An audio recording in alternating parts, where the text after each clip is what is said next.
Fala pessoal, tudo bem com vocês? Chega mais, eu sou o Chico Garcia, inscreva-se no canal e vamos juntos. Para se inscrever, pessoal, não custa nada, é só o que eu peço, além do like no vídeo, você se inscrever no canal. Para quem já se inscreveu, muito obrigado. Para quem ainda não se inscreveu, é só o que eu peço. Bora?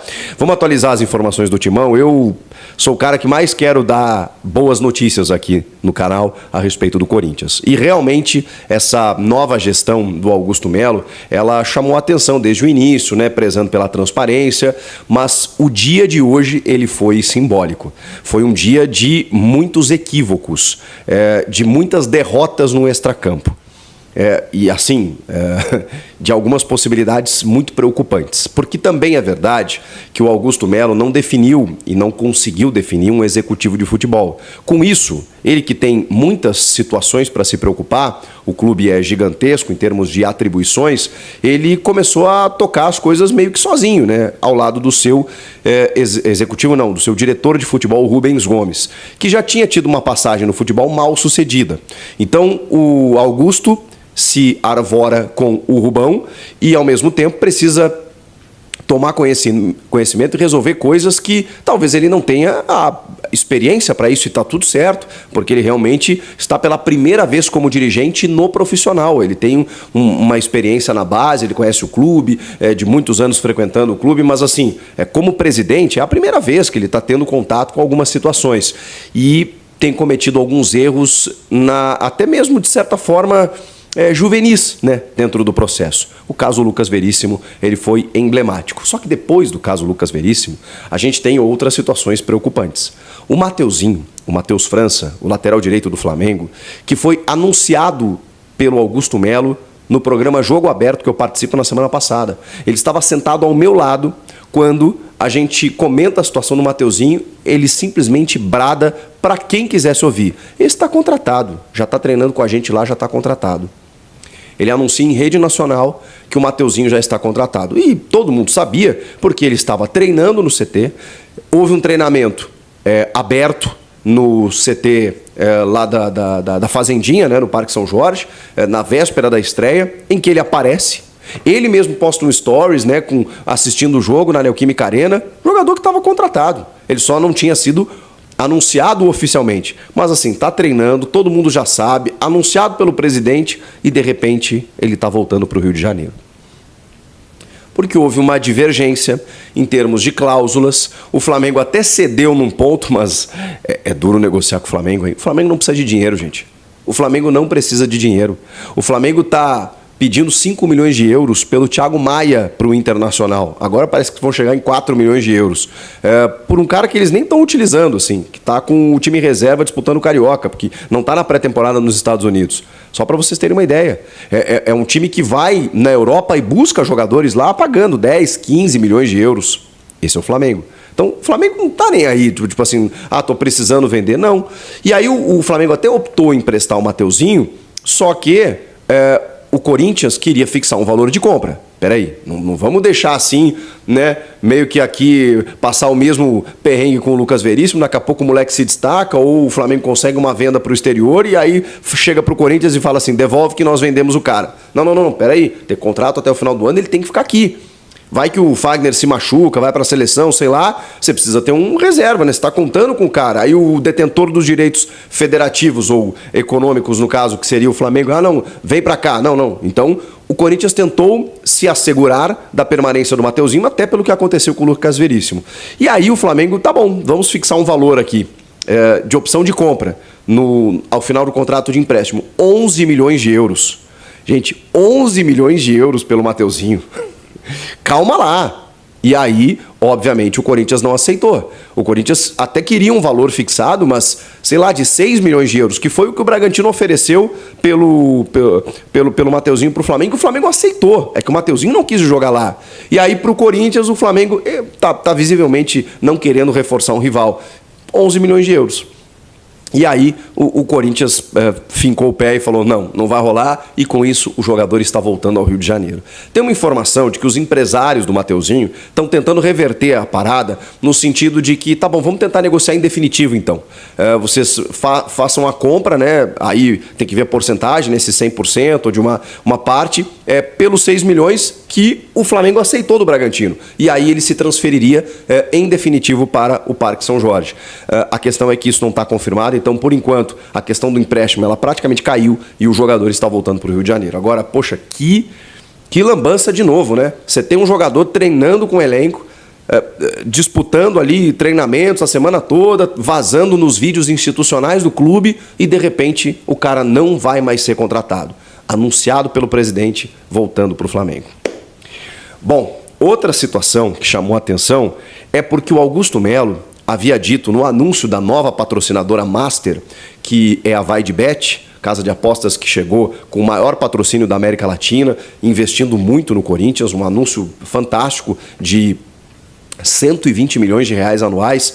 O Augusto havia dito que a multa com a antecessora, a PixBet, que era a casa de apostas que patrocinava o Corinthians anteriormente e que tinha exclusividade no segmento e por isso precisava ser ressarcida com uma multa, o Augusto disse que a nova empresa pagaria a multa também. Uma multa que era de 30 milhões de reais no primeiro ano, mas a partir do segundo ano já se tornaria 20 milhões de reais, um valor altíssimo também, mas que a nova patrocinadora pagaria. Pois bem, depois a assessoria confirmou que o Augusto se confundiu e ele até não quis se corrigir, deixou por isso mesmo, mas a informação é: o Corinthians vai ter que pagar. Ok, vai ter dinheiro, porque o acordo com a nova patrocinadora permite isso, ele vai ter dinheiro em caixa. Inclusive os caras já depositaram 20 milhões de reais de luvas, digamos assim, e vão pagar 10 milhões de reais todo mês, segundo o próprio Augusto proferiu na entrevista de apresentação desse patrocinador. Mas agora, depois de ter, segundo a assessoria, se confundido, ele vai ter que pagar 20 milhões de reais. 20 milhões de reais é o valor que o Tagere está esperando pelo Rodrigo Garro, pela primeira parcela do jogador para poder liberar a documentação. O Corinthians ainda não pagou. Enquanto eu estou gravando esse vídeo, o Corinthians ainda não pagou. E o Rodrigo Garro, que está treinando entre os titulares desde a pré-temporada, antes mesmo da estreia, não pode ser utilizado pelo Mano Menezes porque não está inscrito, não está regularizado, não está no bid da CBF e não está inscrito no Campeonato Paulista. O Rodrigo Garro não pode ainda ser inscrito porque não tem a documentação. E a documentação só vai ser liberada se o Corinthians pagar. Isso aconteceu exatamente por conta de algumas dificuldades que o clube enfrentou nos últimos anos, da gestão passada, de não pagar alguns fornecedores, alguns clubes e tudo mais. Isso gerou um mal-estar e uma, digamos assim, um susto no mercado, a ponto de alguns clubes, como o caso do Tajeres, exigir o pagamento da primeira parcela. O Santos Laguna do México aconteceu a mesma coisa. Então, assim, tem que cair o dinheiro, 4 milhões de dólares, 20 milhões de reais, para que o Corinthians libere, consiga inscrever o jogador. No total, o valor dele é 6 milhões de dólares. Então, assim, por mais que o Corinthians tenha pago ele parcelado, os caras estão pedindo 4 milhões à vista para poder liberar a documentação por conta da fama de mal pagador que o clube adquiriu nos últimos anos. E aí o Andrés Fassi, que é o presidente do Tajeres, até deu entrevista dizendo: a gente está esperando esse pagamento entre segunda e terça-feira. Isso ainda não aconteceu, porque a gente também vendeu 100% da nossa parte, mas tem o Córdoba na parada e tal, então o clube se programou para receber esse dinheiro. O Garro já está treinando com o Corinthians, já foi anunciado, mas ainda não foi regularizado, porque tem essa parcela para pagar.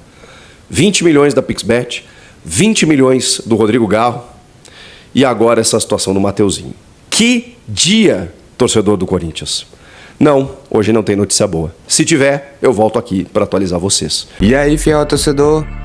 Bom dia, boa tarde, boa noite, meus amigos, tudo bem com vocês? Eita, povão!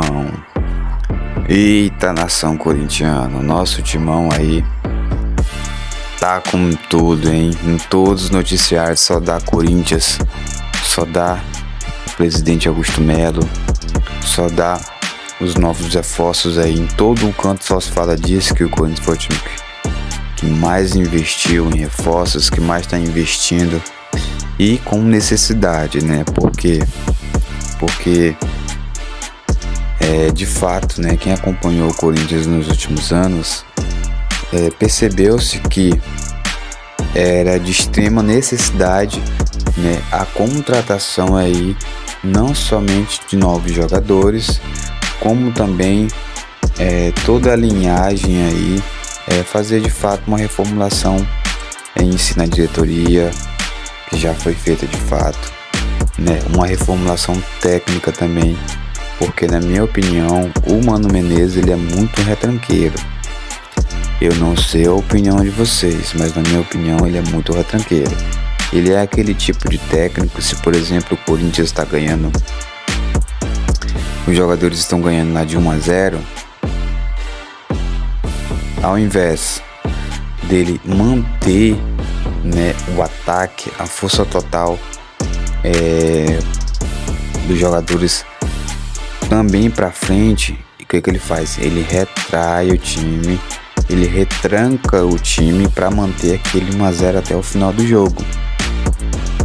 Isso pode ser no primeiro tempo, pode ser no segundo tempo e por aí vai. Ou se o time estiver ganhando de 2-1, 2-1, 1-0, um placar super apertado assim, o que ele faz? Ele vai lá e deixa o time retrancado.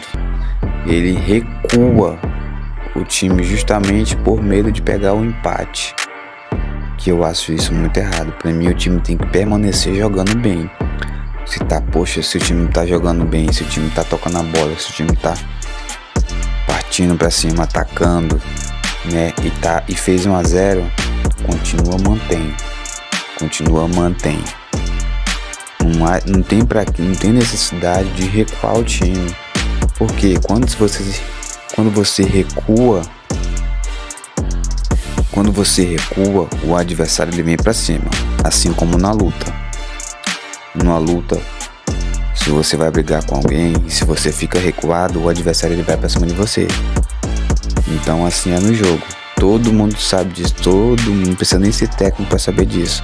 Se você recuar o teu time, o adversário vai te engolir, vai para cima, vai tocar a bola, vai ter mais chances de ataque. Não é assim que funciona o futebol também, certo? Então é isso, meus amigos, espero que vocês tenham curtido o vídeo. Se você curte esse vídeo, por favor deixe seu like, se inscreva no canal, ative o sininho de notificações. Um forte abraço a todos e até o próximo vídeo.